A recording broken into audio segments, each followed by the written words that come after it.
Step away from the vehicle now. I know you didn't buy this car."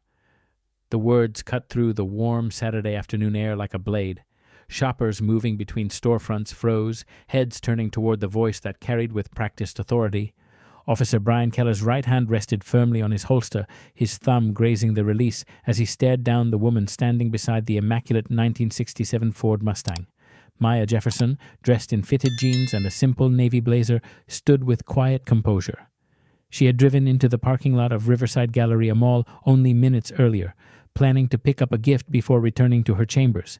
Now, under the scrutiny of the officer's hard gaze, she slowly raised her hands. The leather of her watch caught the sunlight, flashing briefly like a signal in the tense silence. Around them, a ripple spread through the Saturday crowd. Parents herded children closer, conversations dropped mid-sentence, shopping bags swayed forgotten at people's sides. One by one, phones appeared, lifted discreetly at first and then openly, as if each bystander recognized the potential weight of the scene unfolding. A circle began to form, loose at the edges but tightening with every step closer. "Place your hands on the hood," Keller barked, his voice carrying across the entire row of parked cars. The steel in his tone left no room for negotiation. "This vehicle matches a stolen car report." The accusation rang absurdly in Maya's ears, but she did not flinch. With deliberate calm, she stepped closer to the gleaming Mustang, pressing her palms to the sun-warmed metal of the hood. Her designer handbag slipped from her shoulder, the strap sliding down her arm until the bag fell softly onto the asphalt.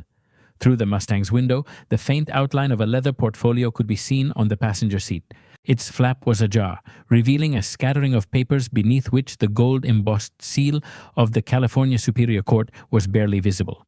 The insignia caught a fragment of sunlight before disappearing again in shadow, unseen by Keller but unmistakable to anyone familiar with legal documents. A murmur rippled through the onlookers as Keller circled the car like a predator assessing prey. His eyes lingered on Maya's posture, her clothing, the way her fingers remained perfectly still against the hood.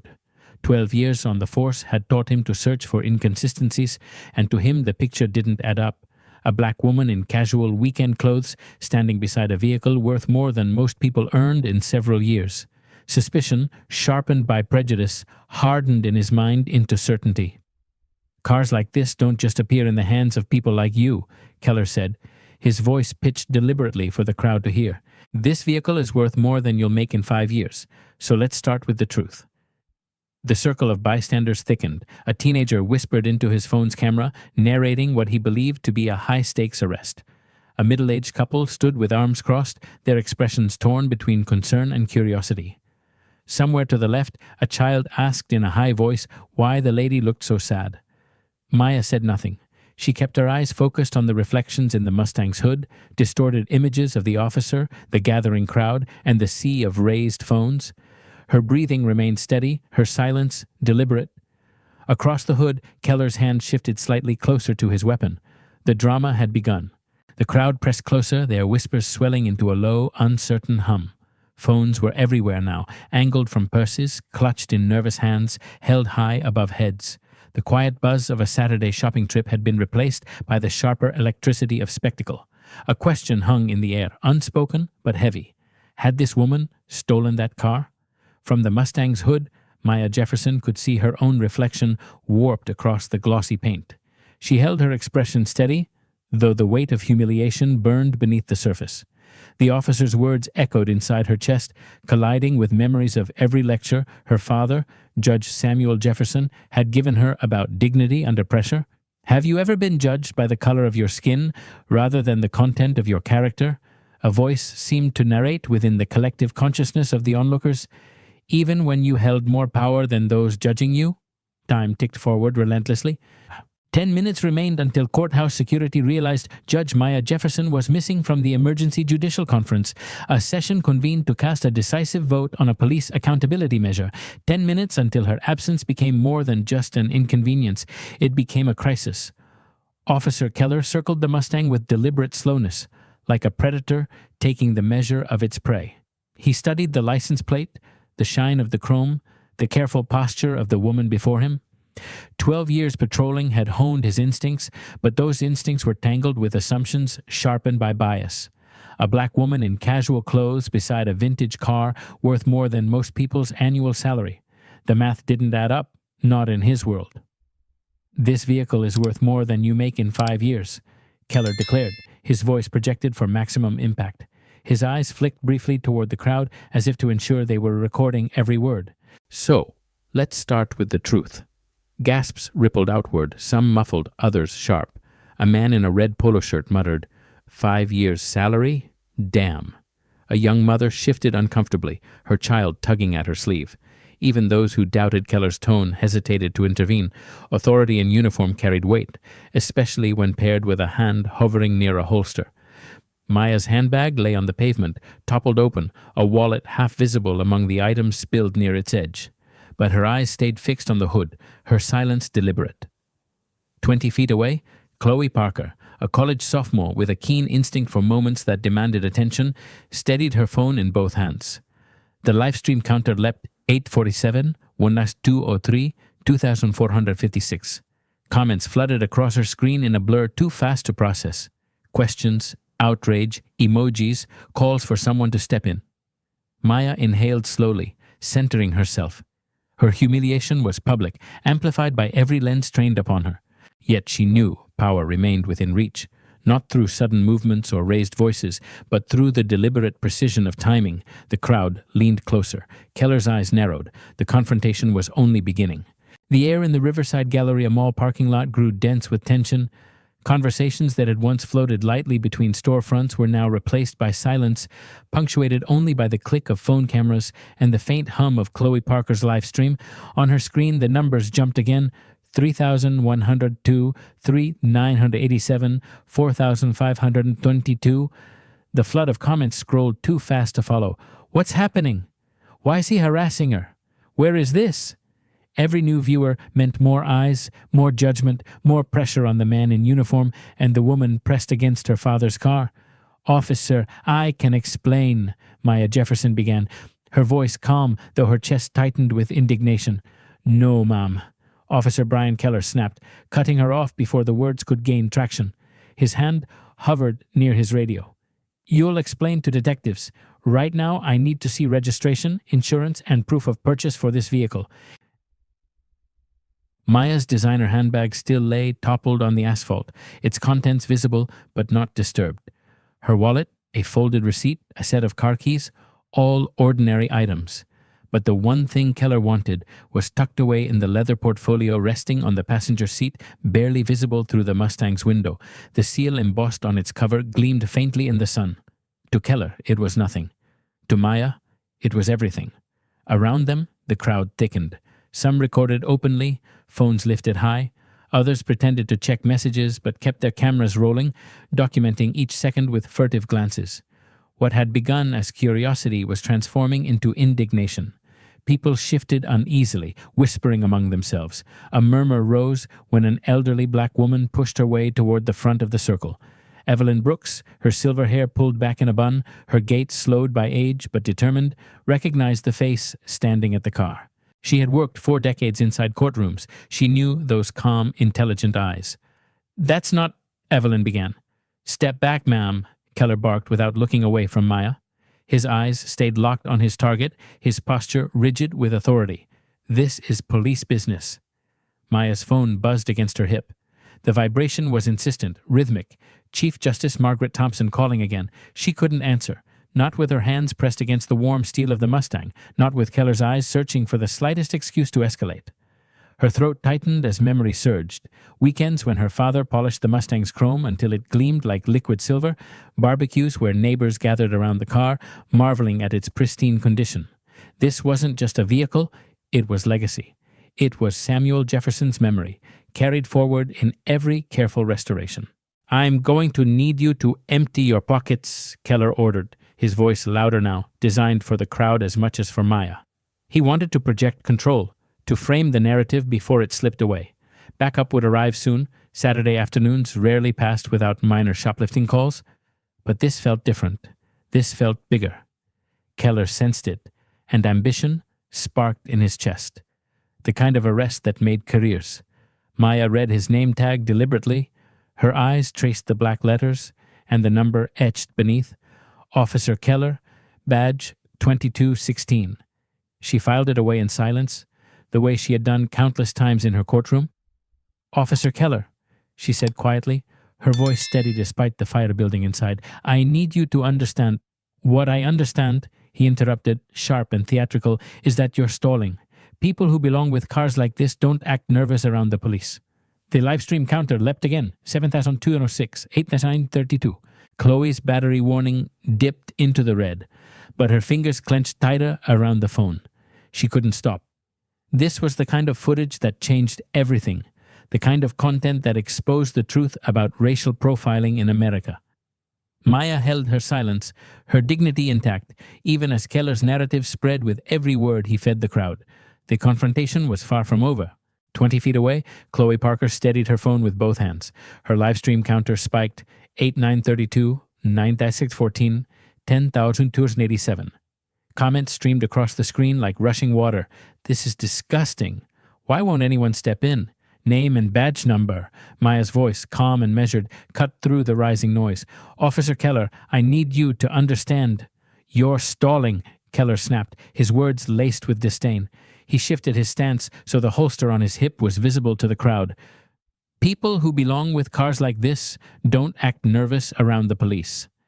His tone carried the certainty of someone who believed the crowd would side with him. The air thickened. The Mustang's polished hood reflected distorted images, Maya's steady hands, Keller's looming figure, and the tightening ring of spectators. At the edge of the circle, Evelyn Brooks pressed forward again, her voice quavering with urgency. "That's Judge Jefferson," she called. "I know her. Step back, Mom." Keller barked without turning. His command sliced through the tension like a whip. "This is police business. Interfere again, and you'll be detained." Evelyn faltered, caught between indignation and the very real threat of arrest. The crowd around her shifted uneasily. A teenager muttered, "He's threatening an old lady now?" Phones tilted to capture every angle. Maya's phone buzzed again at her hip, insistent. Chief Justice Margaret Thompson. The third call in less than 10 minutes. Maya's stomach tightened. She couldn't answer, not while pinned beneath suspicion in a mall parking lot. She pictured the emergency conference in progress. Colleagues waiting for her vote, the balance of a landmark police accountability case hanging by a single decision. Her absence would soon be impossible to ignore. Keller's voice dragged her back to the moment. "Empty your pockets," he ordered. "Now." His eyes gleamed with the anticipation of control. Maya stayed still. To comply meant surrendering dignity. To resist meant risking escalation. She calculated the danger with every breath, every heartbeat. Keller tapped his radio. "Unit 47 requesting backup. Suspect is non-compliant. Crowd is growing hostile." The words landed like a blow. Non-compliant. Hostile. In his report, those descriptors would paint her as the aggressor. They would transform a victim into a perpetrator with nothing more than careful phrasing. Maya, a judge who had spent 15 years parsing testimony, recognized the manipulation instantly. The livestream counter surged again. 11,342, 12,008. Chloe's battery flashed 34%, but she didn't waver. Her lens stayed trained on the woman pressed against the Mustang, the officer circling her like prey. Through the window, the leather portfolio gleamed once more in the afternoon sun. A first-class boarding pass from Washington, D.C. protruded from its side pocket, evidence of Maya's recent judicial conference. Next to it, barely visible, lay an expired VIP courthouse parking permit. Proof of her identity and authority was only inches away, yet unreachable without triggering the escalation she had sworn to avoid. The irony sliced deep. 10 minutes until her absence at the conference became a crisis. 10 minutes until the vote on police accountability moved forward without the swing judge. Maya closed her eyes briefly, steadying herself. Dignity was her weapon. Timing was her shield. The confrontation was tightening, and the stakes had just grown higher. "That's..." Evelyn Brooks tried again, forcing her way forward through the crush of bodies. Her arthritic hands gripped a shopping bag for balance as she raised her voice. "That's Judge Maya Jefferson. I know her." But Officer Keller didn't so much as glance her way. His focus remained locked on Maya, his voice sharp. "Step back, Mom. Final warning. This is police business. Do not interfere." The command silenced Evelyn for a moment. She froze, torn between fear and conviction. The crowd around her murmured disapprovingly, some shaking their heads, others recording even more intently. An older man muttered, "He's shutting down a witness." Maya's phone buzzed once more against her hip. Chief Justice Thompson again. The call vibrated like an alarm clock in her pocket, each unanswered ring a reminder of the emergency judicial conference underway. She imagined the room of black-robed colleagues, the empty chair, the whispered questions. Where is Judge Jefferson? Her hands remained pressed against the warm steel of the Mustang, her father's car, his memory shining through every polished curve. Every barbecue, every Sunday drive, every time Samuel Jefferson turned the key with pride. Now, that same car had become Exhibit A in an unfolding humiliation. Keller's eyes narrowed. "Empty your pockets. Now," he repeated, the edge in his voice rising with the pressure of the crowd. He didn't see her as a judge, not as an attorney, not even as a professional. Just a suspect. A problem. Backup would arrive soon. Saturday afternoons at Riverside Galleria usually meant petty shoplifting or the occasional disorderly conduct call, but this was different. Keller felt the tension, the career-making potential of a dramatic arrest. His jaw tightened with anticipation. Maya lifted her gaze deliberately to his chest, reading the polished silver letters of his name tag. Officer Brian Keller, badge 2216. She memorized it with the precision of someone accustomed to turning details into evidence. "Officer Keller," she said evenly, her voice carrying across the circle of phones and watchers, "I need you to understand." "What I understand," he cut her off, his tone theatrical for the audience, "is that you're stalling. People who belong with cars like this don't act nervous around the police."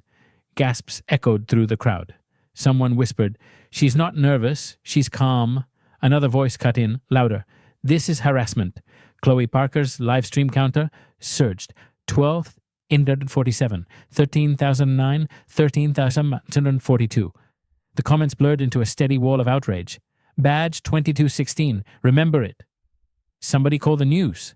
This is racial profiling, clear as day." The elderly Evelyn tried one last time, raising her trembling voice above the din. "That woman is Judge Jefferson. I worked in the courthouse for 40 years. I know her." But her words were drowned out as Keller tapped his radio again. "Unit 47 requesting additional backup for vehicle search. Suspect is non-compliant. Crowd is growing hostile." The phrasing, non-compliant, hostile, hung in the air like poison. Maya recognized it instantly. Those words would shape the report. They would paint her as the aggressor before the truth even had a chance to surface. Her portfolio sat just inches away, sunlight glinting off the embossed seal of the California Superior Court. Within it lay the documents that could end this farce instantly. Her judicial identification, her court briefs, proof beyond question. But to reach for it now would be sudden movement, escalation, risk. So she waited, hands steady on the hood, the cameras rolling, power hidden in plain sight. The wail of sirens split the afternoon air, cutting through the hum of the crowd. Heads turned as two black and white patrol cars swung around the corner of the Riverside Galleria Mall lot, their lights flashing blue and red across the rows of parked cars. The crowd instinctively parted, tightening at the same time, as if everyone sensed this was no ordinary call. Phones lifted higher. The murmur swelled. Backup had arrived. From the first cruiser, Sergeant Daniel Harris stepped out, his 23 years of service visible in the way he scanned the scene before moving. His eyes flicked over the Mustang, pristine, vintage, gleaming, and then to the well-dressed woman with her palms pressed flat against the hood. His experience told him something didn't feel right, but protocol demanded that he support the officer already in charge. "What have we got, Keller?" Harris asked, his voice low but carrying. "Possible vehicle theft," Keller announced, puffing his chest as if narrating for the cameras. "The subject claims the car belonged to her father but can't provide adequate documentation. She's been stalling." Harris's brow furrowed slightly. Something about the woman's stillness, her precise choice of words earlier, lingered in his mind, but the weight of procedure pressed harder. Support your fellow officer, contain the situation, assert control. From the second patrol car, Officer Lisa Nguyen climbed out, her body camera already blinking red. 5 years on the force had taught her caution, not arrogance. She immediately began directing the growing crowd back, setting a perimeter while her camera captured every angle. "Sir, we need to maintain order here," Nguyen said to Harris. This crowd is getting agitated. Indeed, the circle had swollen to nearly 100 people now, their phones up, voices restless. Some shouted for Maya to be released. Others called out Keller's badge number. Through the sea of lenses, Rachel Kim, a local news reporter, emerged with her cameraman in tow. The satellite van idled at the curb, its dish already extending skyward. Rachel spoke quickly into her mic. We're live at Riverside Galleria Mall, where a potential stolen vehicle incident is drawing attention, and accusations of racial profiling. Maya's phone buzzed again at her hip. Chief Justice Thompson, for the fourth time.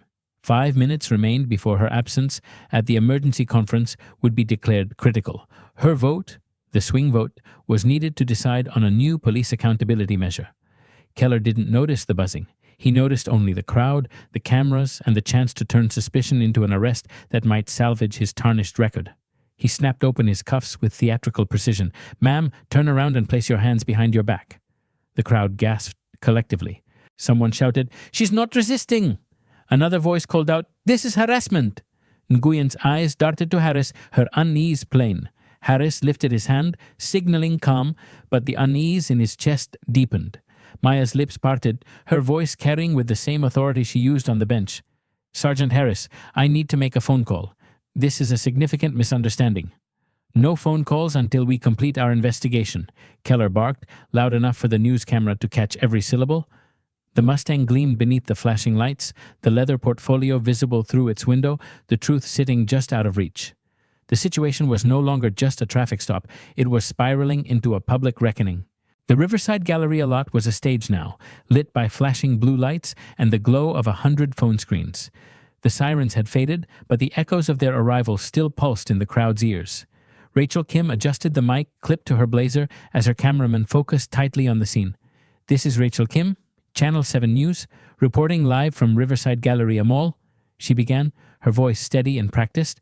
"Behind me, a black woman is being detained under suspicion of vehicle theft. Bystanders are alleging racial profiling. Social media live streams have already drawn tens of thousands of viewers." The news camera zoomed past Rachel to frame Maya Jefferson, hands still pressed against the Mustang's hood, her dignity intact despite the humiliation crackling in the air. The crowd shifted restlessly. Someone shouted, "She's a judge." Another voice snapped back, "Prove it." A wave of uncertainty rippled outward.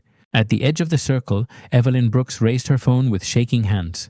She navigated the courthouse directory slowly, arthritic fingers tapping with deliberate precision. Her lips moved as she whispered each word to herself. After decades working behind clerks' desks and courtroom doors, she knew what she was searching for. Her memory had been right. The photograph staring back at her from the screen confirmed it. The Honorable Judge Maya Jefferson, Superior Court of California, Criminal Division. Evelyn's face lit with recognition. She surged forward through the press of bodies, her voice clear despite her years. "Officers, that woman is Judge Jefferson. Superior Court. I worked in that courthouse for 40 years. I know her." Gasps rippled outward. Phones pivoted to catch Evelyn's words. The livestream counter on Chloe Parker's phone spiked violently. 23,471, 24,003, 25,008. The comments came in a blur. "She's a judge? This cop is done." "Someone tag the ACLU." Keller's face tightened, but he refused to turn. His pride had dug in too deep. "Ma'am, please step back," he barked again, voice louder this time, projecting control for the cameras. "Final warning, do not interfere." Evelyn's shoulders squared. She was small, but the authority of 4 decades in the legal system clung to her like armor. "You don't recognize her because she's not wearing robes," she said, voice steady now. "But I do, and so will the rest of this county when they see this." The crowd stirred, their murmurs shifting from doubt to outrage. The perimeter officer Lisa Nguyen had tried to establish, strained under the pressure of bodies leaning forward, phones raised higher. She glanced toward Sergeant Harris, her voice urgent. "Sarge, media's here. Live streams are going viral. We've got over 40,000 watching online." Harris's jaw tightened. He felt the weight of scrutiny like a stone pressing against his chest. He had testified in dozens of high-profile cases, but he knew this. Every second was evidence, every choice broadcast to the world. Rachel Kim stepped closer to the scene, her cameraman tight on Maya's face. "Judge Jefferson," she called, her voice steady but sharp, "do you have a comment on this encounter?" The question hung in the air, caught between the roar of the crowd and the flashing of 100 phones. Maya lifted her chin, her voice carrying with the authority of 15 years on the bench. "I can comment," she said evenly, "on the systematic failures of training that lead to racial profiling." The crowd erupted, not in chaos, but in stunned recognition. The tide was beginning to turn. The mall parking lot trembled with noise. Sirens still pulsed in the distance. The chatter of the crowd rose like a tide, and the blue light strobed across faces and car hoods. Evelyn Brooks stood firm near the front of the circle, phone in hand, her voice echoing in memory through the crowd. "That woman is Judge Jefferson." The words lingered like smoke, undeniable now that thousands had heard them on live streams and news feeds. Officer Brian Keller tightened his grip on the handcuffs still dangling from his right hand. His jaw clenched as if holding back a flood of doubt. He had not expected this turn. Rumors of the woman's identity gaining traction, a retired court employee shouting recognition, live stream numbers climbing by the second. But pride kept him locked in place. His voice carried sharp and loud. "Ma'am, turn around and place your hands behind your back." The command dropped like a hammer, sending a shockwave through the onlookers. Gasps rang out. Someone shouted, "She's not resisting!" Another voice rose, "This is harassment." Sergeant Daniel Harris raised his hand for quiet, his tone measured. "Look, ma'am, if you can provide registration and insurance, we can clear this up quickly." Maya inhaled slowly. Her phone buzzed again at her hip. "Chief Justice Thompson, the fifth call in 15 minutes. The conference was in full swing now. 5 minutes until the vote, 5 minutes until her absence tipped the balance of power on statewide reform. "The documents are in my briefcase," Maya said carefully, her voice steady, her eyes meeting Harris's. She nodded toward the back seat of the Mustang. "In the back. Confidential legal documents are inside." "I'll retrieve them," Keller interjected quickly, stepping toward the car. "For evidence." Maya's voice cut sharp as steel. "That briefcase contains sealed court files. You cannot." "If you have nothing to hide," Keller sneered, "you shouldn't object to a search." The crowd hissed collectively. Phones angled tighter on his face. Chloe Parker's screen flashed as the viewer count soared past 32,000, comments exploding. "He can't do that." "Fourth Amendment violation. This is unreal." Maya's voice rang clear, resonant with courtroom authority. "Officer Keller, I am invoking my Fourth Amendment rights. You cannot search my vehicle or personal effects without a warrant or probable cause." The words carried weight. They cut through the tension, legal precision layered over humiliation. Keller's lips curled into a cold smile. "Probable cause? How about suspected vehicle theft?" At that moment, Anthony Lopez, the mall's head of security, hurried forward, radio crackling at his side. His eyes darted nervously between the officer and the crowd. "Officers, mall management is concerned about the disruption to business. How long is this going to take?" "As long as necessary," Keller snapped. "We're conducting a criminal investigation." Lopez shifted uneasily, sensing this had already gone far beyond routine procedure. The parking lot had transformed into a courtroom under the open sky, every phone a witness, every second recorded. Maya's silence was deliberate, but her eyes burned with clarity. This was no longer about one officer's suspicion. It was about systemic failure unfolding in real time, and the whole country was starting to watch. The crowd swelled tighter around the Mustang, the press of bodies pulsing with anger and disbelief. Camera phones hovered high, catching every movement, every breath.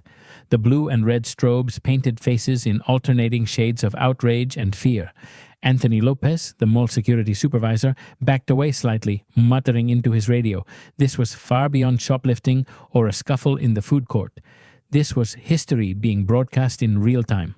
Officer Lisa Nguyen's voice carried to Sergeant Harris. "Sarge, the live streams are exploding. We've got over 40,000 people watching this online." Harris exhaled sharply, the weight of scrutiny pressing against his chest. 23 years in uniform, he knew what that meant. Every choice here could spark headlines, lawsuits, protests. Modern policing wasn't just about procedure. It was about optics, accountability, survival. At the edge of the crowd, Evelyn Brooks finally found what she'd been searching for. Her arthritic fingers trembled as she held up her phone, the courthouse directory glowing on the screen. There, in crisp font beside a headshot, was the confirmation she needed: the Honorable Judge Maya Jefferson, Superior Court of California. Her heart surged. Recognition lit her eyes. 40 years in the legal system had taught her the weight of titles, the power of names. She pushed forward again, determination in every step.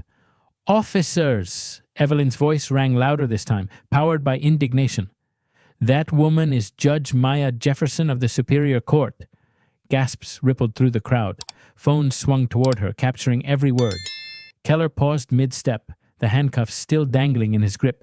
His jaw clenched, eyes flickering briefly toward Evelyn, but pride forced his gaze back to Maya. "Ma'am, step back or you will be arrested for interfering." But Evelyn would not be silenced. Her voice gained strength, carrying decades of courthouse authority. "I worked in that courthouse for 40 years. I know her. Her father was Judge Samuel Jefferson. He drove this exact car for 20 years. A murmur rolled across the crowd like a wave. Recognition sparked in scattered whispers.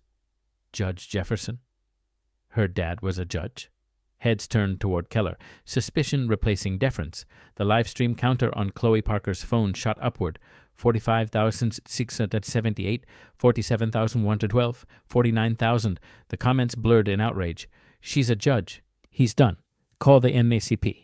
Across the lot, Rachel Kim pressed her mic closer, her cameraman zooming in tight. "You're watching live as witnesses identify the detained woman as Judge Maya Jefferson. Allegations of racial profiling are now at the center of this unfolding story." Keller's pride bristled, but his voice wavered. "Ma'am, turn around. Hands behind your back. Now." The crowd erupted in protest. Shouts overlapped. "She's not resisting. This is unlawful.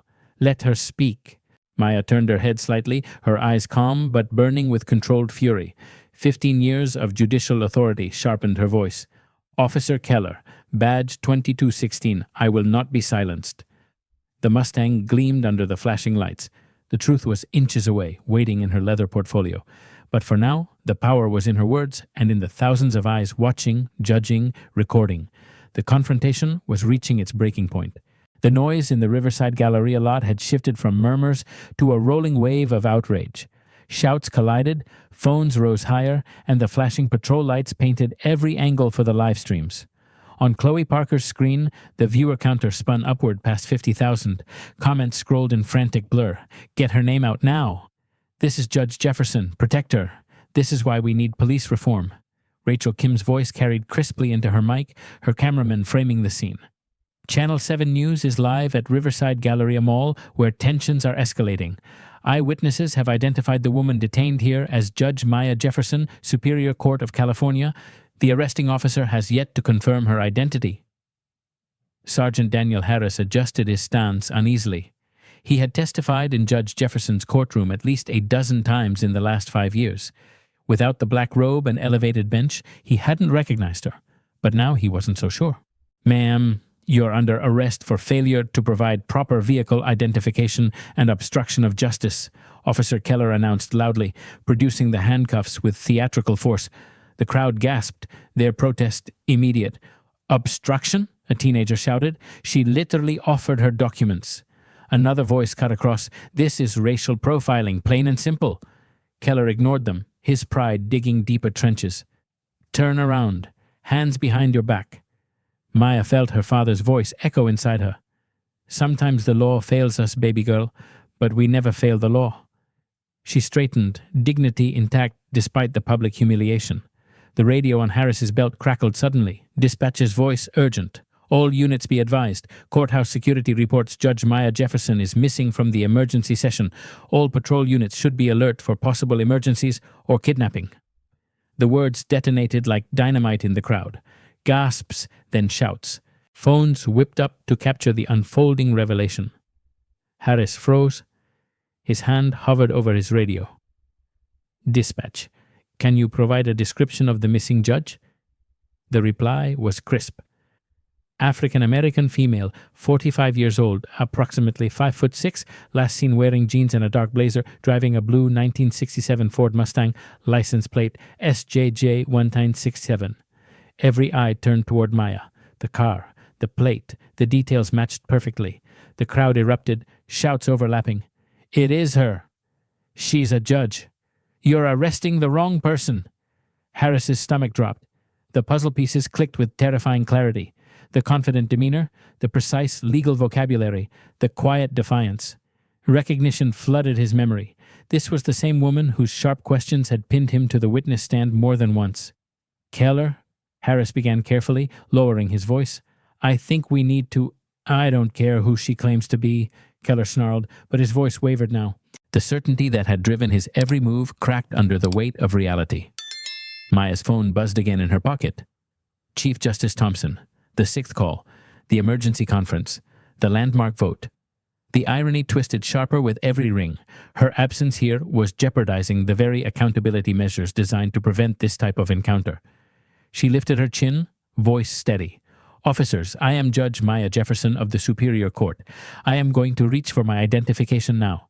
You may observe every movement, but this ends here." Keller's hand twitched on the cuffs, but Harris raised his own palm, firm. "Let her." The crowd went silent, anticipation heavy. Thousands of eyes, online and in person, watched as Maya prepared to end the farce. The lot fell into a hush so profound that even the flashing patrol lights seemed muted. The crowd leaned forward collectively, phones angled with trembling hands, live stream counters spinning upward into the tens of thousands. Maya Jefferson inhaled deeply, her chest rising with the patience of 15 years on the bench. Her voice, calm but carrying, guided every move. "I am going to reach for my identification now. You may watch my hands. Every movement will be deliberate." Sergeant Harris nodded, eyes narrowing as he studied both her composure and the crowd around them. "Proceed, ma'am," he said quietly. His voice betrayed a faint recognition. This was no ordinary suspect. Keller's jaw tightened.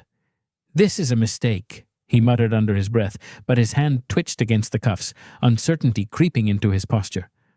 Slowly, Maya shifted one hand from the hood. Every eye tracked the movement.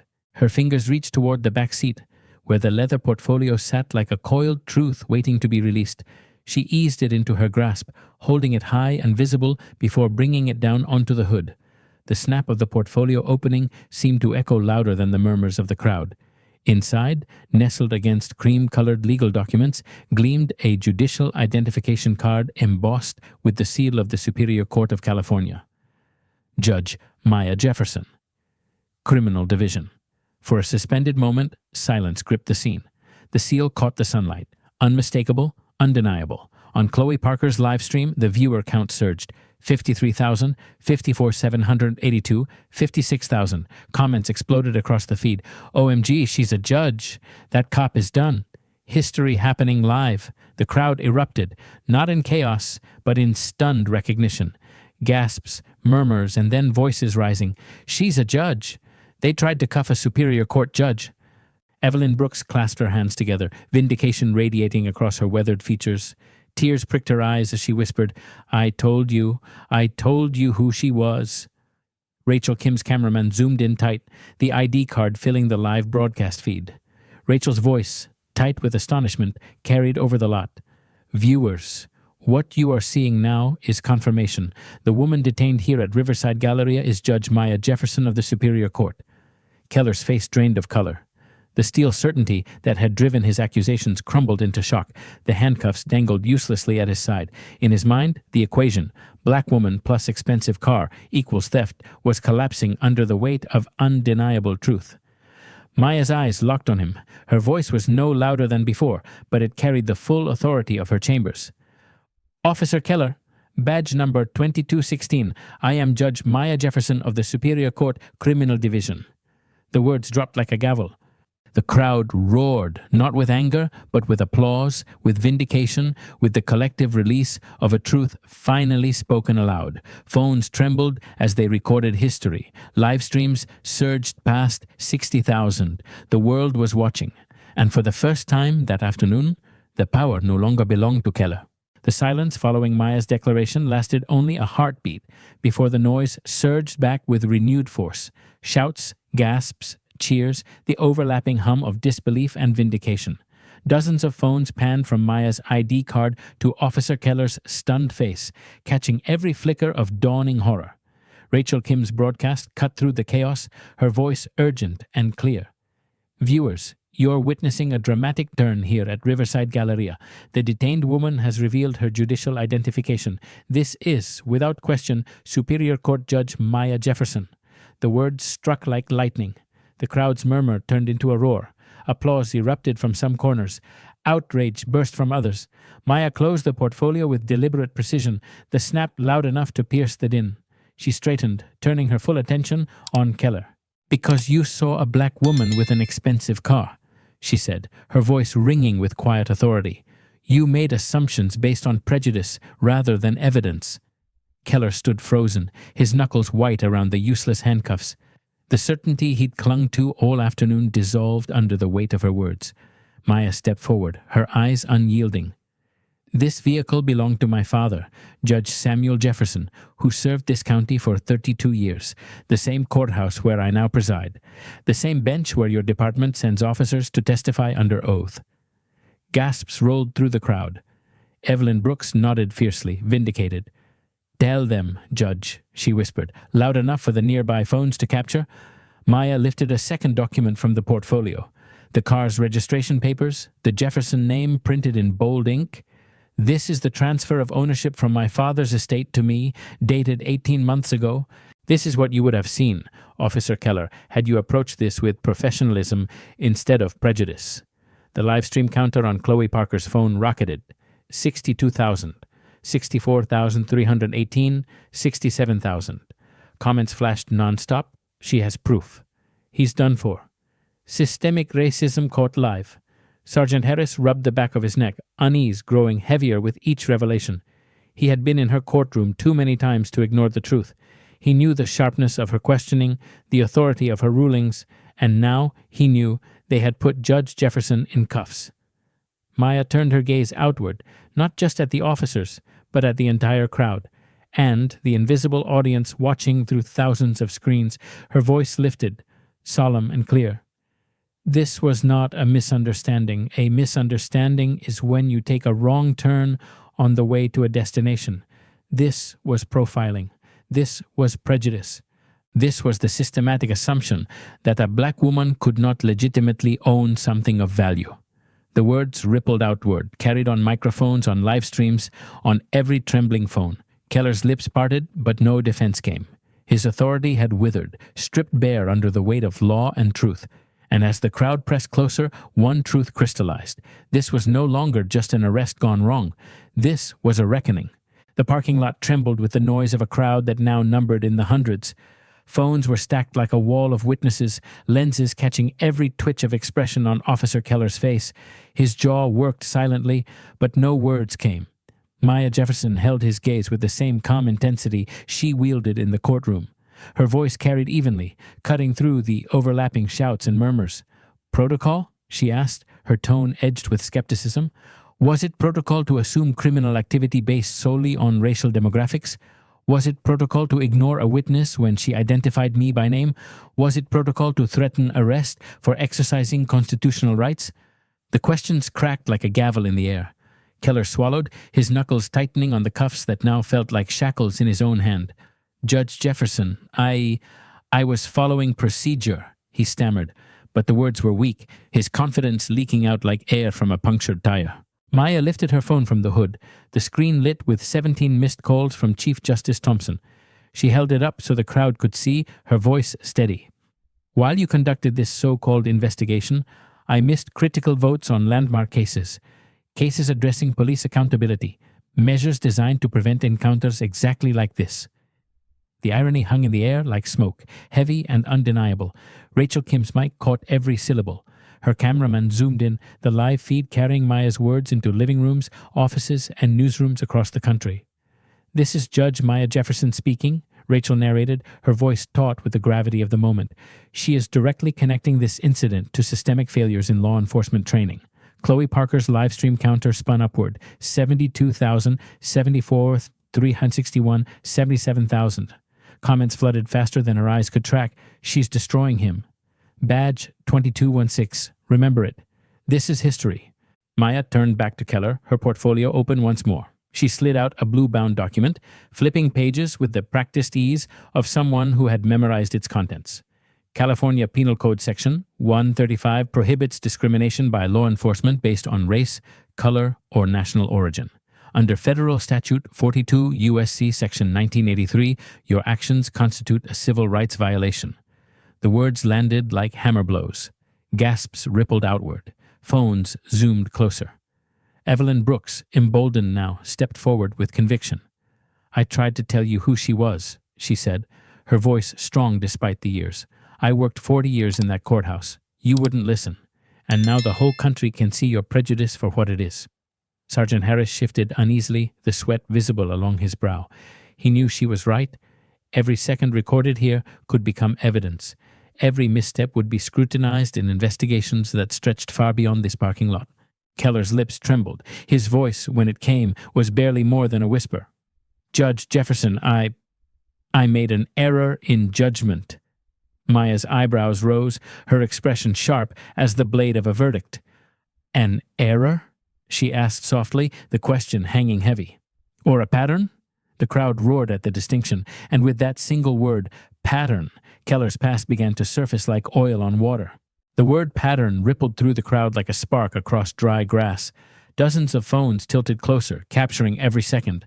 Livestream viewers surged past 80,000, comments exploding across Chloe Parker's screen. "Show us the receipts. Pattern means history. Expose him." Maya Jefferson flipped through the blue-bound file in her portfolio with the precision of a surgeon. She didn't look at the crowd. She didn't look at the cameras. Her gaze stayed fixed on Officer Brian Keller, whose grip on his cuffs had slackened until they hung loosely, useless in his hand. "In my 15 years on the bench," Maya said, her voice carrying like a gavel striking wood, "I have presided over hundreds of cases involving police misconduct.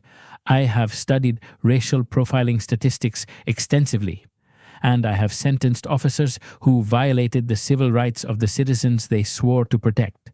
She paused, letting the silence sharpen around her words. Then she read directly from the file. "Your precinct has a 23% higher stop rate for black drivers compared to the county average, and you, Officer Keller, personally account for 18 excessive force complaints and 2 federal lawsuits quietly settled by the city." The crowd gasped audibly, the sound rolling like a wave across the lot. Someone shouted, "18?" Another voice cried, "How is he even still on the force?" Keller's knees nearly buckled, his face drained of color as though each number struck like a physical blow. He shook his head faintly, whispering, How could you know that?" Maya's eyes didn't waver. "Because I chair the Judicial Committee on Police Accountability. I review departmental data quarterly.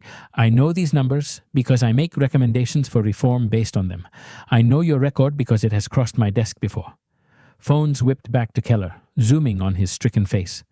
Chloe's livestream counter climbed again. 82,000, 84,512, 87,000. The comments blurred into outrage. 18 complaints. Fire him now. "This is systemic." Rachel Kim spoke quickly into her mic, her voice pitched higher now, energized by the revelation. "Judge Jefferson is directly citing Officer Keller's disciplinary history, linking it to broader statistics on racial profiling. This is unprecedented, being aired live, on camera, in front of the public."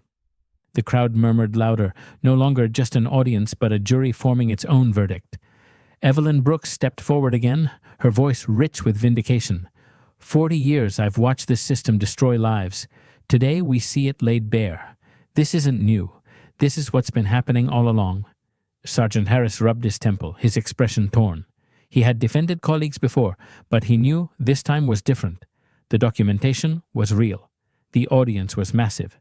The scrutiny was national. Maya closed the file slowly, placing her hand atop the portfolio like sealing an oath. "This is not just about one officer," she said, her voice quiet but carrying. "This is about a pattern, a system that has allowed prejudice to masquerade as procedure, and today that system is being seen for what it is." The crowd erupted in applause, shouts and cries for justice, and for Keller, surrounded by lenses and truth, the walls of denial collapsed completely. The applause and outrage rolled across the lot like thunder. Every angle was captured. Phones, news cameras, live streams. The truth was no longer contained in a police report. It was public, raw, undeniable. Maya Jefferson's phone buzzed again at her hip, more insistent this time. She glanced briefly at the screen. Chief Justice Margaret Thompson, 19 missed calls. Her chest tightened. The emergency judicial conference could wait no longer. Democracy was demanding her presence while she stood detained in a mall parking lot. She raised her phone, showing the display to the cameras. "While this officer conducted his so-called investigation," Maya said evenly, "I missed votes on landmark cases, cases involving police accountability, measures designed to prevent encounters exactly like this." The crowd erupted. Shouts overlapped. "She missed the vote because of this cop." "Unbelievable." "This is history repeating itself." Officer Keller's lips trembled. He found his voice at last, though it wavered. "Judge Jefferson, I made an error in judgment." Maya's eyes sharpened.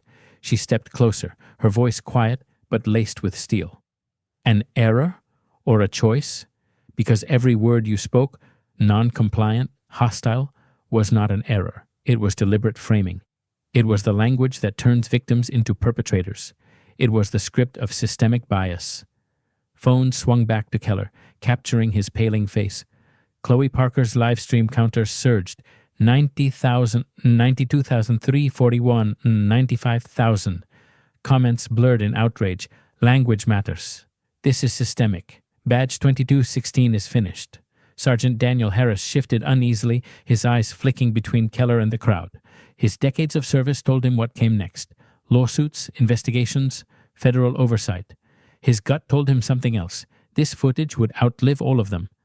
Maya turned her focus back to the crowd, her words chosen like verdicts. "This encounter," she said, "will not disappear into paperwork. It will become a case study. It will be analyzed in police academies, in law schools, in civil rights seminars. It will demonstrate the intersection of racial bias and abuse of authority in real time." The crowd's roar rose again, a mix of vindication and disbelief at hearing history named aloud while it unfolded before them.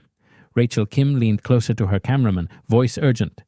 "Viewers, Judge Jefferson has just declared that this incident will serve as a case study for systemic reform." Her words are already echoing across social media, where the hashtag #ChaHapka Judge Jefferson is trending nationwide. Evelyn Brooks smiled through tears, her voice carrying with clarity. "Justice delayed, but not denied," she murmured, and the crowd near her repeated the phrase like an incantation. Maya closed her portfolio with deliberate precision, her composure unshaken. She looked directly at Keller. "You wanted an arrest that made your career, officer. Instead, you've created a turning point that will change your department, and perhaps this nation." The Mustang gleamed in the flashing lights, a symbol of memory, dignity, and now defiance. And as the live stream counters passed 100,000 viewers, the confrontation crossed from a local scandal into a national reckoning. The roar of the crowd had settled into a tense rhythm, like waves pounding ashore. Phones were everywhere, raised high, pointed steady, documenting each second as though history demanded witnesses. Maya Jefferson rested her hand on the closed leather portfolio, the weight of it grounding her. Inside lay not just her judicial ID, but documents that cut deeper than any accusation, disciplinary records, civil rights cases, data exposing the exact patterns that had brought her here. She lifted her eyes to the circle of uniforms. "This isn't just about humiliation," she said, her voice calm but piercing. "This is about a system that emboldens officers to treat suspicion as fact, prejudice as protocol." Officer Keller shifted uncomfortably, his face pale, sweat beading along his hairline. The handcuffs he still clutched felt heavier now, like symbols of a career collapsing in his grip. "Judge Jefferson," he muttered, But the words evaporated in his throat. The crowd pressed closer, voices overlapping. "Accountability now. Fire him. Justice for Jefferson." Suddenly, the sound of approaching sirens returned, louder, deeper this time. A black SUV with government plates slid into the lot, followed by 2 patrol units. Doors opened. From the SUV stepped Commissioner Marcus Brooks, his authority radiating as clearly as the gold insignia pinned to his chest. His reputation for accountability preceded him. 30 years in law enforcement, son of Evelyn Brooks, and now the highest-ranking officer in the county. The crowd gasped as Evelyn, standing near the front, clutched her chest. "That's my son," she whispered, voice cracking with both pride and vindication. Commissioner Brooks's eyes swept the scene with clinical precision.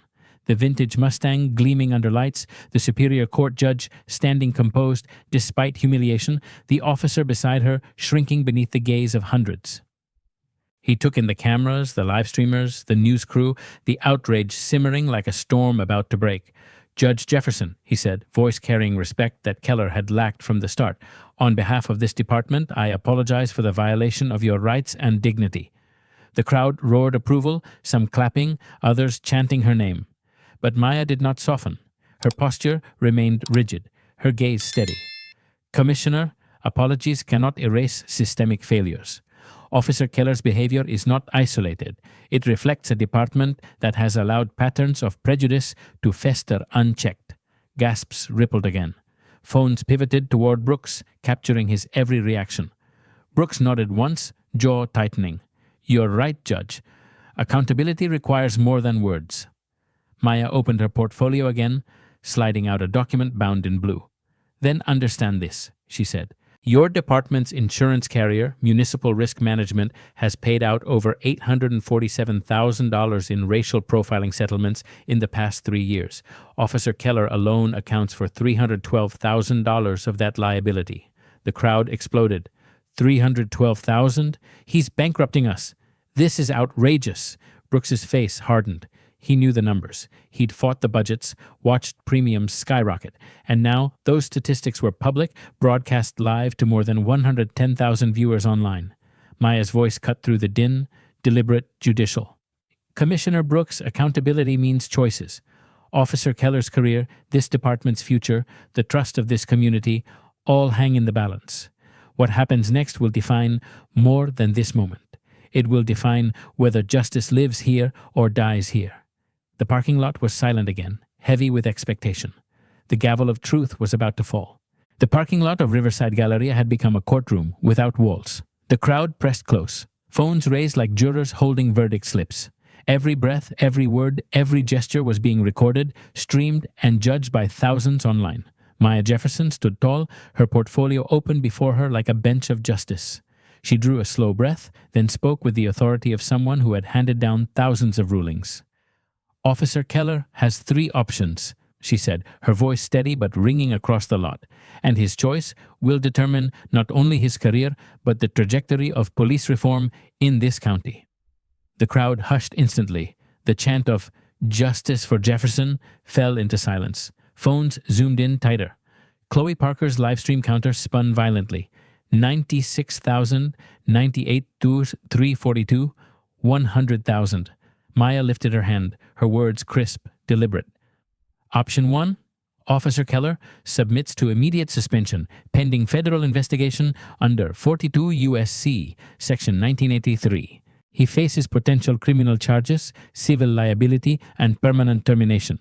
This option protects his constitutional right to due process while acknowledging the severity of his actions." Gasps rippled through the crowd.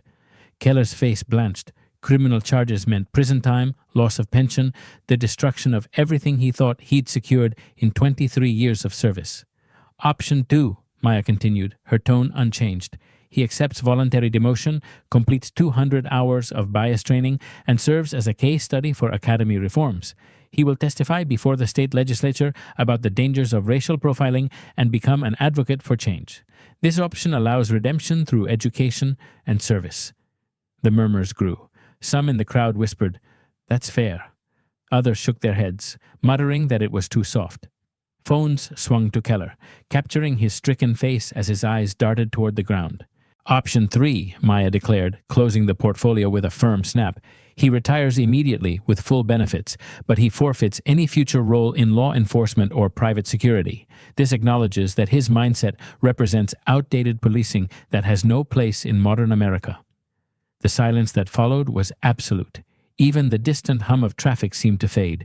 The only sounds were the faint clicks of cameras and the electronic buzz of live stream notifications. Commissioner Marcus Brooks exhaled slowly, his eyes locked on Keller. The political implications were clear. Option 3 would shield the department from federal scrutiny. Option 2 offered transformation, but at the risk of criticism. Option 1 guaranteed scandal, but demonstrated uncompromising accountability. Maya's eyes cut to Keller. You have 60 seconds to choose. Your decision will be binding, and it will be recorded live. The words dropped like a gavel. The crowd stirred, buzzing with anticipation. 60 seconds, someone shouted. A timer app appeared on a phone screen, counting down in red numbers. Keller's hands shook. The cuffs he once held like weapons now dangled as dead weight. His career, his pension, his family's security, everything balanced on this razor's edge. Sergeant Harris placed a hand lightly on Keller's shoulder. "Tom," he murmured, his voice low enough to almost vanish beneath the noise. "Think about your family. Think about the future." Rachel Kim's voice narrated over the Channel 7 feed. Judge Jefferson has presented Officer Keller with 3 options. The countdown has begun. Viewers, you are witnessing a decision that could alter the course of police reform in this county. The red timer ticked. V-Relo 43, Re-Reload 42, Re-41. The crowd held its collective breath. The red timer glowed on a phone screen at the front of the crowd. Dero 30. Leo 0, 29. Haor 28. The chant of voices had fallen silent. Even the children were hushed, pulled into the gravity of the moment. Officer Brian Keller stared at the handcuffs in his trembling hand. Only minutes ago they had symbolized power, control, certainty.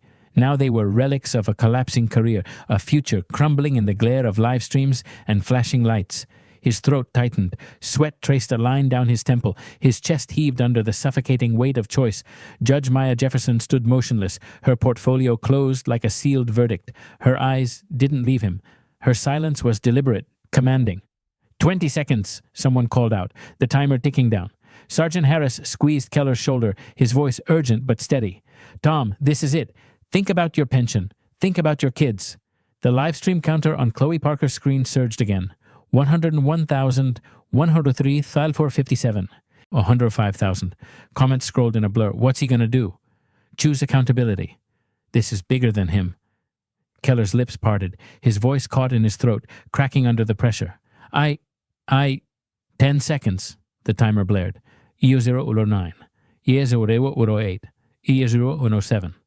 The crowd leaned forward, hundreds of faces locked on his breaking posture. Rachel Kim's voice narrated on the Channel 7 broadcast, "We are seconds away from a decision that could redefine accountability in this department." Keller closed his eyes. Images flashed. Complaints he thought were buried, lawsuits he hoped forgotten, faces of those he'd profiled without cause. He saw the Mustang gleaming, Judge Jefferson's calm defiance, the thousands watching from every corner of the country. His knees nearly buckled. He raised his head, voice trembling but audible. "I choose option 2. The words rippled through the lot. "I'll accept the demotion," he continued, each syllable heavy. "Complete the training, testify about what I did wrong." The crowd erupted in stunned gasps, then cheers, then a roar of disbelief and vindication. Applause broke out. Some shouted, "Accountability." Others screamed, "Historic." Chloe's phone nearly slipped from her grip as the counter rocketed. 108,000, 112, 342, 115,000. Comments exploded. He actually chose reform. This is history live. Accountability matters. Maya gave a single nod, her expression measured. She spoke not just to Keller, but to the sea of witnesses and the invisible audience beyond. "Officer Keller, your choice demonstrates the possibility of growth through accountability. But know this, your agreement requires immediate implementation and measurable outcomes."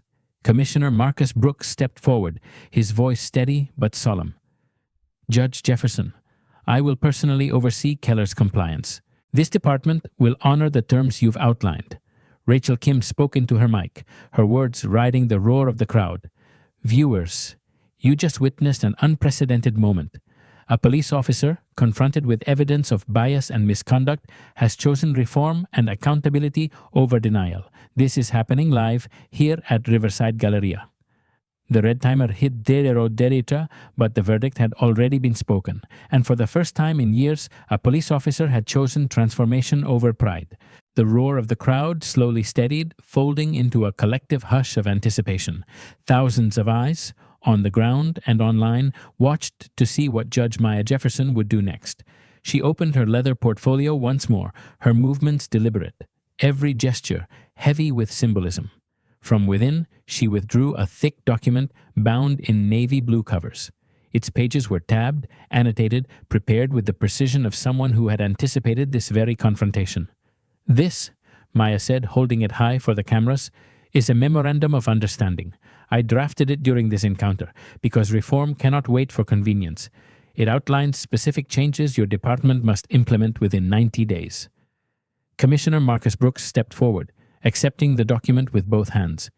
His jaw tightened as he scanned the first page. The gold insignia on his chest caught the flashing lights as he looked back at the crowd. "Judge Jefferson, these reforms will be honored.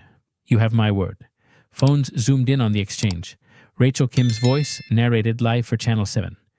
"Viewers, what you're seeing is unprecedented. Judge Jefferson has just handed the police commissioner a reform document drafted in real time as part of this public reckoning." Maya's voice rang out, each reform a stone laid in the foundation of accountability. Mandatory body cameras for all traffic stops, with footage reviewed by independent civilian oversight boards. Quarterly bias training for every officer, conducted not internally, but by community organizations and civil rights experts. Data transparency requirements mandating monthly reports on traffic stop demographics analyzed by race, location, and officer, and a community oversight board with subpoena power to investigate misconduct complaints. The crowd erupted in cheers, some chanting, "Transparency, accountability." Others clapped until their palms stung. Officer Lisa Nguyen, her body camera still blinking red, stepped forward. Her voice carried softly, but firmly. "Your Honor, as a younger officer, I support these changes. We didn't join this job to violate people's rights. We need better training. We need clearer standards." Gasps rippled through the crowd, an officer publicly siding with reform. Phones swiveled toward Nguyen, live stream comments exploding. "Even cops want change. This is the future. Give her a promotion." Chloe Parker's counter surged again. 125,000, 130, 412, 135,000. Her fingers shook as she steadied the phone, realizing she was documenting not just a confrontation, but the birth of reform live before the nation. Maya's eyes swept the circle, her tone solemn but unwavering. "These reforms are not punishments. They are professional standards. They protect communities, but they also protect officers from themselves, from the assumptions, from the biases, from the systemic failures that lead to moments like this." Commissioner Brooks lifted the memorandum for the cameras, his voice steady. "On behalf of this department, I commit to implementing these reforms. Judge Jefferson, we will not let this moment pass into silence." The crowd roared again, louder than before. Applause thundered. Live stream comments blurred into solidarity. The courtroom without walls had just produced a verdict: reform, immediate and real. The roar of approval washed over the Riverside Galleria lot, echoing against the walls of the mall. Yet amidst the cheers, a new voice broke through, measured, careful, and unexpected. Anthony Lopez, the mall's head of security, stepped forward with his radio still crackling at his side. His posture was stiff, his voice edged with corporate caution. "Judge Jefferson, Commissioner Brooks," he said loudly enough for the nearest cameras to catch, "Northbrook Properties, the company that owns Riverside Galleria, wants to make it clear we are committed to accountability as well. Effective immediately, we will implement parallel reforms for our private security staff." Gasps rippled through the crowd. Phones swiveled toward Lopez. "Bias reporting kiosks in all major retail areas," he continued, reading from his phone. "Mandatory anti-discrimination training for every security officer within 60 days. And an annual fund of $500,000 for community-based civil rights education programs." The crowd reacted with surprise, some clapping, others muttering disbelief that a corporate voice had stepped in so quickly. But the message was clear. The ripple effect had begun. Rachel Kim's voice rang over her broadcast, sharp with urgency. "Viewers, this is extraordinary. Not only has the police department agreed to reforms, but the private sector is pledging accountability in real time, under public scrutiny. This incident is already shifting policy across institutions." Evelyn Brooks wiped tears from her weathered face, stepping into the circle with her chin high.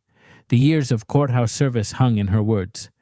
"Judge Jefferson," she said, her voice steady despite her trembling hands, "I've watched 40 years of prejudice grind people down. What you did here, what you demanded, your father would have been proud." The crowd quieted, letting the words settle. Evelyn's presence, her recognition of Maya's father, turned the moment into something larger than humiliation and reform. It became legacy. Maya's eyes softened, the mention of Judge Samuel Jefferson piercing through her composure. She lifted the hem of her blazer slightly, revealing the edges of her judicial robe folded inside her briefcase. She held it aloft, the black fabric trimmed in red catching the lights. "This robe," Maya said, her voice solemn, "represents 15 years of service to justice. Every ruling, every sentence, every right defended. When you profiled me today, you didn't just profile Maya Jefferson. You profiled the justice system itself. You profiled the Constitution." The words rippled through the crowd like a sermon. Phones trembled in raised hands. Chloe Parker's live stream counter surged past 145,000, comments exploding. Chills. This is bigger than her. Systemic change? Now. Commissioner Brooks' expression tightened with resolve. "Judge Jefferson," he said, lifting the memorandum again, "we will not reduce this to words. These changes will happen." And for the first time in hours, Maya allowed herself a faint nod of approval. Not triumph, not revenge. Something deeper. Transformation. The confrontation was no longer just hers. It belonged to the community, the state, and soon the nation. The Riverside Galleria parking lot was no longer filled with flashing lights or raised phones. Time had moved on. But the ripple of that Saturday confrontation continued to shape lives and institutions far beyond those few square yards of asphalt. Officer Brian Keller sat at a long oak table in a training facility in Sacramento, posture stiff, eyes lowered. Before him was a panel of young recruits, notebooks open, pens ready. Keller cleared his throat, his voice unsteady but honest. "I saw a black woman with an expensive car," he said slowly, each word dragging across his conscience, "and I assumed criminality. I nearly destroyed my career and violated the constitutional rights of a sitting judge because of prejudices I didn't even know I carried." The recruits scribbled furiously. Cameras from a local news crew rolled quietly at the back of the room. Keller's testimony had become mandatory viewing in police academies statewide, a living case study of what racial bias could do when left unchecked. He had completed 200 hours of bias training, and for the first time in his career, he wasn't hiding behind procedure. He was confronting himself. Meanwhile, across the state, Senate Bill 1619, the Police Accountability and Community Trust Act, had passed, galvanized by the footage of Maya Jefferson's encounter. The law mandated body cameras on every traffic stop, civilian oversight boards with subpoena power, and quarterly bias training for all officers. 37 other states had introduced similar bills, citing California's reforms as a model. In a courthouse office lined with books and framed certificates, Judge Maya Jefferson signed the founding documents for the Samuel Jefferson Foundation for Judicial Excellence. The foundation offered scholarships and mentorship for young black attorneys, carrying forward her father's legacy. Its motto was etched in bronze above the door: character over color, evidence over assumption, accountability over authority. The live stream that had once humiliated her was now required viewing in law schools and civil rights seminars nationwide. Professors dissected every frame. Students debated the intersection of race, law, and authority. Evelyn Brooks, now 73, sat at the head of a polished conference table. She wore a simple navy suit, her silver hair pinned neatly back. Before her was a stack of misconduct files. As chairwoman of the county's first civilian police oversight board, she tapped her pen against the papers. "We are not here to punish," she told the members. "We are here to ensure justice is never delayed again." At Riverside Galleria itself, kiosks had been installed with touchscreens inviting customers to report bias or discrimination in real time. Posters lined the walls. "Your voice matters. Justice starts here." The mall had become a test case for corporate accountability, studied by retailers across the nation. The mathematical equation that had once defined prejudice, black woman plus expensive car, warned theft, had been rewritten. Now it was taught in training manuals as a warning. Assumption plus bias, violation. Evidence plus accountability, justice. The ripple was no longer just local, it was national. And it had only begun. The chamber of the California State Legislature buzzed with anticipation. Reporters filled the gallery, cameras rolling, pens poised. Rows of legislators leaned forward at their desks as Officer Brian Keller, now demoted and in plain clothes, adjusted the microphone before him. His voice, once sharp with command, carried a different weight now, raw humility. 18 months ago, Keller began. "I profiled a woman during a traffic stop right here in Riverside County. I thought I was protecting the public. In reality, I was humiliating a Superior Court judge, Judge Maya Jefferson, because of the color of her skin." The chamber stirred. Cameras clicked. "I was wrong," Keller continued, his tone steady. "Bias isn't always conscious, but unconscious or not, it destroys careers, communities, and lives. I've lived the consequences, and I am here to make sure others don't repeat my mistakes." Gasps and murmurs rippled through the gallery. Some legislators scribbled notes, others simply stared, recognizing history in the making. Channel 7 News cut live to the testimony. Rachel Kim's voice narrated for viewers across the state. "Officer Keller is speaking directly to lawmakers today, his words shaped by the confrontation at Riverside Galleria. His testimony may prove pivotal in securing additional reforms nationwide." Outside the chamber, protesters and supporters alike filled the Capitol steps. Some held signs reading "Accountability, Ika Trust," while others carried placards with Maya's face beneath the words "Justice in Action." Meanwhile, at the Superior Court of California, Judge Maya Jefferson sat in her chambers watching the live stream of Keller's testimony on a muted screen. Her robe draped across her shoulders, her father's photograph perched on the corner of her desk. She didn't smile, but her eyes glistened faintly. When the session adjourned, Keller walked out to a sea of microphones. He paused only once, looking directly at the reporter's lens. "I cannot undo what I did," he said, "but I can make sure my story warns every officer who comes after me. We must be better. We must see people as citizens, not suspects." His words echoed on nightly broadcasts, quoted in newspapers, dissected in classrooms. Across the country, police academies began adding the Jefferson case to their curriculum, using the Riverside Galleria livestream as required material. Later that evening, as the sun dipped low, Maya slipped behind the wheel of her father's 1967 Mustang. The chrome gleamed, polished as always, a reflection of legacy and endurance.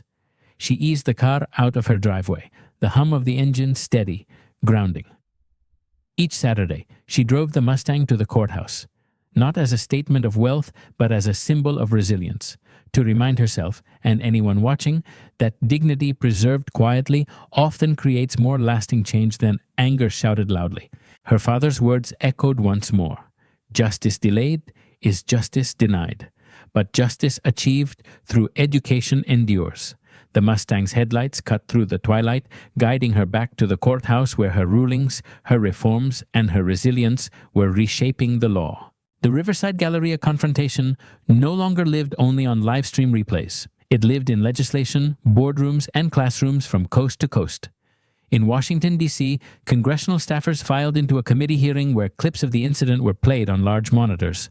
Senators leaned forward, their faces lit by the glow of Judge Maya Jefferson's calm defiance and Officer Keller's unraveling posture. One aide whispered, "This footage changed everything." Already, 37 states had introduced bills modeled after California's Police Accountability and Community Trust Act. Mandatory body cameras, quarterly bias training, and civilian oversight boards were becoming national standards. Editorials dubbed it the Jefferson Ripple. Back in Riverside County, Evelyn Brooks presided over her oversight board with practiced authority. The conference room was modest, but the weight of her role was not. She flipped through misconduct reports, pausing to highlight patterns others had missed. "Accountability," she told the board members, her voice clear, "is not about punishing every mistake. It's about recognizing patterns and correcting them before they destroy lives." Her words, simple yet firm, carried the wisdom of decades. For the first time, officers' actions were being scrutinized not by colleagues behind closed doors, but by a panel that represented the very community they served. And Evelyn, the once dismissed courthouse clerk, had become a respected voice in local and state media, often quoted as the conscience of reform. Meanwhile, the Samuel Jefferson Foundation for Judicial Excellence had begun awarding its first scholarships. A group of young black law students sat in a lecture hall, listening as Maya herself addressed them. "My father believed in fairness," she said, her voice steady, her eyes moving across each eager face. "He believed that justice must be defended, even when it is inconvenient, even when it is dangerous. You are here not just to study the law, but to live it, to embody it, to protect it." One student whispered to another, "She's the reason I applied to law school." Across the nation, universities and police academies added the Jefferson case to their syllabi. Professors replayed the viral footage frame by frame, dissecting the language, the assumptions, the power dynamics. Students debated not just what had happened, but what it revealed. And at Riverside Galleria itself, bias reporting kiosks glowed beneath new signage.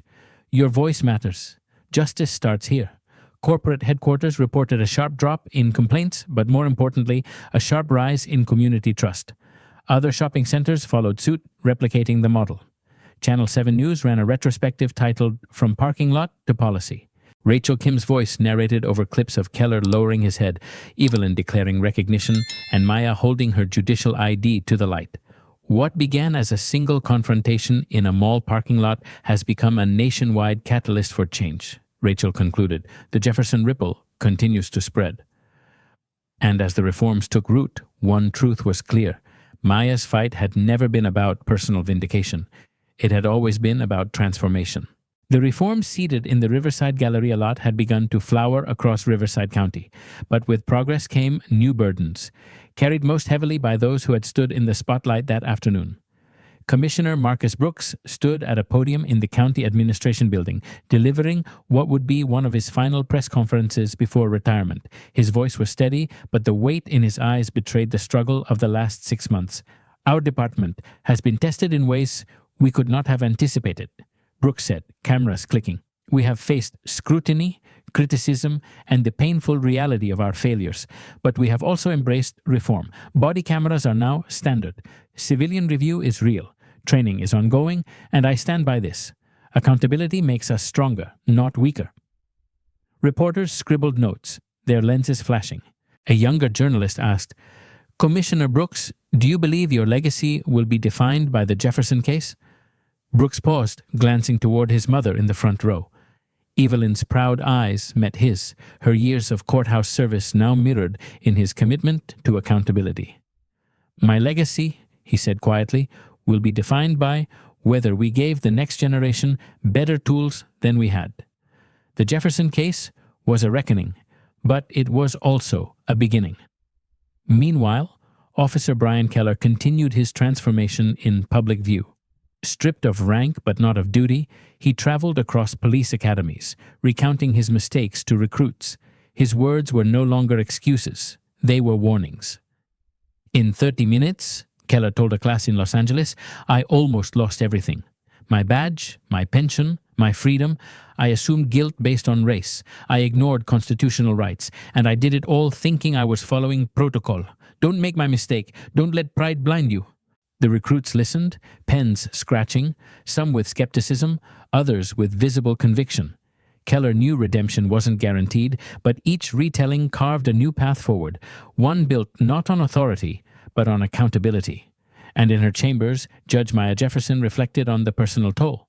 The Mustang still sat in her driveway, polished like a jewel, but every time she slid into the driver's seat, she remembered the hands that had pressed her against its hood. Yet she also remembered the hands of the crowd. Phones raised, witnesses refusing to look away, voices demanding justice. "This is bigger than me," Maya told a colleague quietly as they walked through the courthouse. "Systemic change requires personal cost. My humiliation became a catalyst. If that's the price, then I accept it." Her rulings carried new gravity. Attorneys who once saw her as sharp now saw her as unflinching.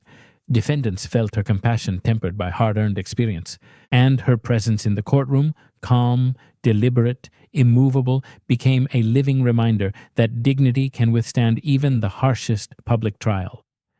The confrontation at Riverside Galleria had scarred her, but it had also transformed her into something larger than one judge.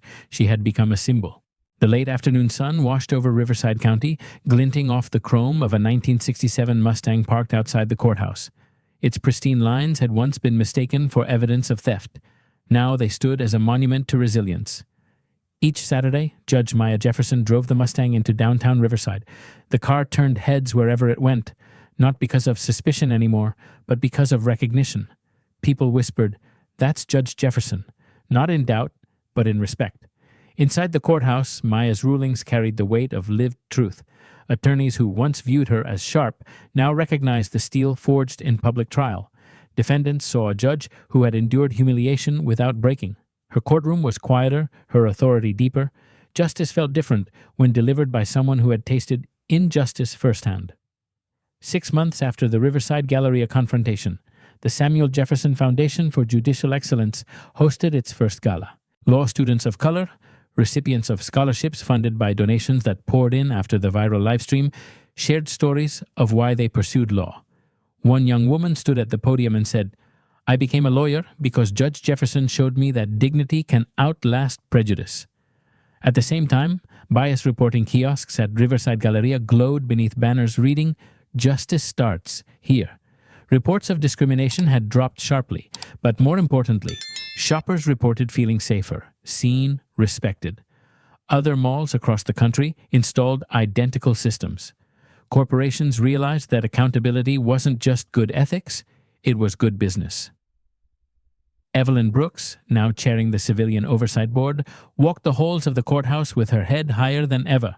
Reporters sought her out for comment. Community members thanked her for standing firm that day.